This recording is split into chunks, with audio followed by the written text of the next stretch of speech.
last aquatic system that we usually go to is wetland. And in this wetland, we measure and evaluate both vegetation in the wetland and soil. So when we get to the wetland, the first thing we do is we lay out transects. We just use measuring tape and identification flags. Number of flags that tell us, that allow us every few meters to identify where we want to collect a sample. And the flags, just like your samples, are labeled so that when the team gets to that particular flag, they can select the right bag for the samples that's associated with the numbering on the flag. So because a lot of trampling in wetlands is very destructive, we try to start with the least destructive type of parameter collection, and that involves vegetation ID. And so we have a square meter quadrat, and this quadrat, you can see, is threaded. There are 100 different we've threaded this so that we can make an assessment of percent cover based on grids, and we've got 100 grids here.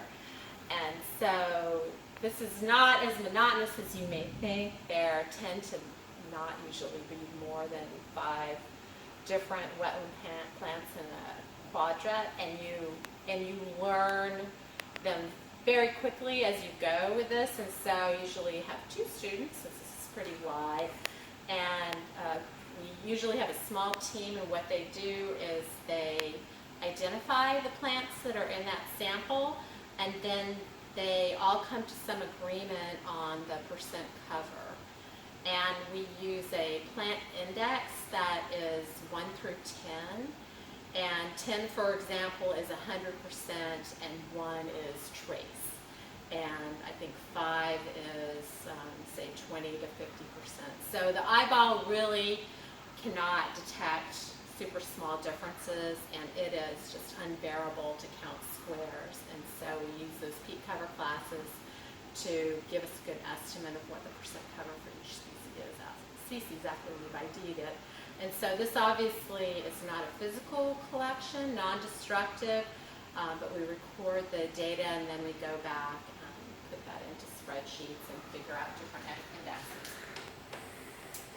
So the next collection that we do following the plant ID is a destructive collection, and it involves what we call a clip plot.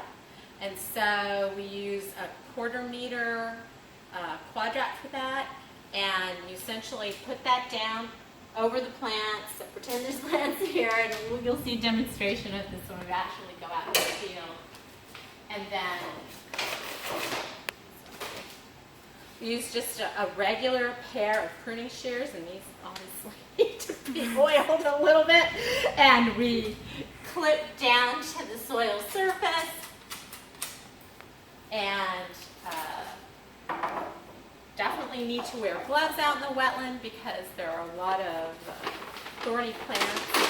And then we put those samples into these bags and take them back to the lab for drying.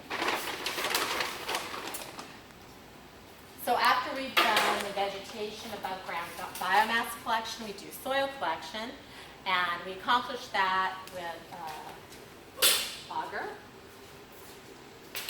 So the soil collection, we can measure a lot of interesting parameters on the soil once we get back to the lab, and we'll go over those once we have the wetlands lab session. But this essentially, you pull this puppy up, and then you stick it in the soil, do a 1/4 twist, and then press it down into the soil, and then bring it up. And you should hopefully have a nice long sample, and then you can push the sample out and put it into just a small sandwich size Ziploc bag. And we bring these back to the lab and weigh them immediately, and then let them air dry. We'll see that procedure implemented later in the lab. Then the final thing we do out in the field is some handheld meter collection. One of the devices measures the potential of the soil to conduct reduction reactions, and that tells you what nutrients are going through those reactions. This is measured in millivolts, and it really can only be used in saturated soil. And so for consistency, I like to use the same meter. I've seen problems using two different meters where the readings can be a little bit different. And we go through after the soil sample and measure the redox potential, and the other field device that we use is a pH meter, so we can measure the pH out in the field as a backup to what we get off of the soil